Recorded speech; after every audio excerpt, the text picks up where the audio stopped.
कोणी काही बोलू द्या, कोणी किती खाजवत बसू द्या मागून पुढून, त्याच्यामध्ये आता इतरांनी बोटं घालण्याची गरज नाही. शुद्ध आहेत, त्यांचा महाराष्ट्राशी काही संबंध नाही. ते शत्रू आहेत महाराष्ट्राचे. कोणाच्या बुडाला किती आग लागली आणि आग कशी धो धो बाहेर पडते, धूर कसा बाहेर पडतो, त्याच्यामुळे आम्ही असं ठरवलेलं आहे. कोणी काही बोलू द्या, कोणी काही बोलू द्या, कोणी किती खाजवत बसू द्या मागून पुढून, भूतकाळात वळायचं नाही. हा फॉर्म्युला आहे. भूतकाळात डोकावायचा नाही. जेव्हा आम्ही ठरवलं आहे माननीय उद्धव साहेबांनी की एक पाऊल पुढे टाकायचं आहे, एक पाऊल पुढे टाकत असताना मागे काय झालंय हे दुर्लक्ष करून पुढे जायचं आहे. मागे आम्ही काय बोललो, ते काय बोलले, त्यांनी काय टीका केली, त्यांनी काय भूमिका मांडली, हे विसरायला पाहिजे पुढे जाताना.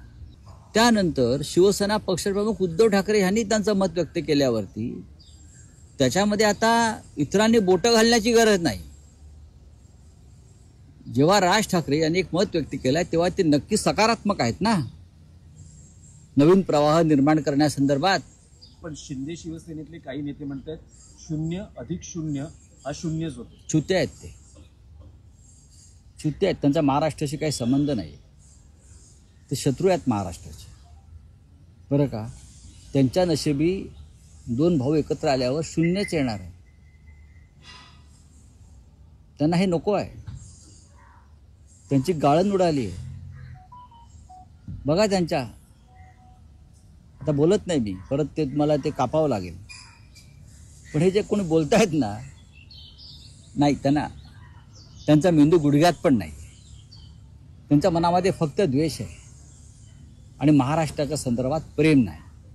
कोण बोलताय, त्यांची नावं बघा ना, हे कोण बोलताय, ते त्यांचे संबंध काय महाराष्ट्राशी, कोण आहेत, यांची एकतर सत्ता उलथून टाकली जाईल सगळ्यात आधी. त्या भीतीतूनही बोलतायत. तर तुम्ही ट्विट केलेला आहे, एक रोबो हवेत उडताना, नक्की काय सांगायचा संदेश द्यायचा? तुम्ही त्यातला संदेश काढा, कुठे आग लागले कोणाच्या बुडाला. त्यातून तुम्हाला सुचवायचंय काय? अहो, तुम्हाला सगळं माहिती आहे.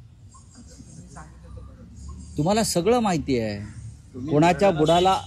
कोणाच्या बुडाला किती आग लागली आणि आग कशी धो धो बाहेर पडते, धूर कसा बाहेर पडतो आहे. फक्त माननीय उद्धवजी ठाकरे आणि राजजी ठाकरे यांनी फक्त संकेत दिलेत तर एवढी आग लागते. नंतर तर स्वतःला जाळूनच घेतील लोक. शारदा आणि ज्योतिषपीठाचे शंकराचार्य यांनी पुन्हा एकदा औरंगजेबाच्या कबरीचा मुद्दा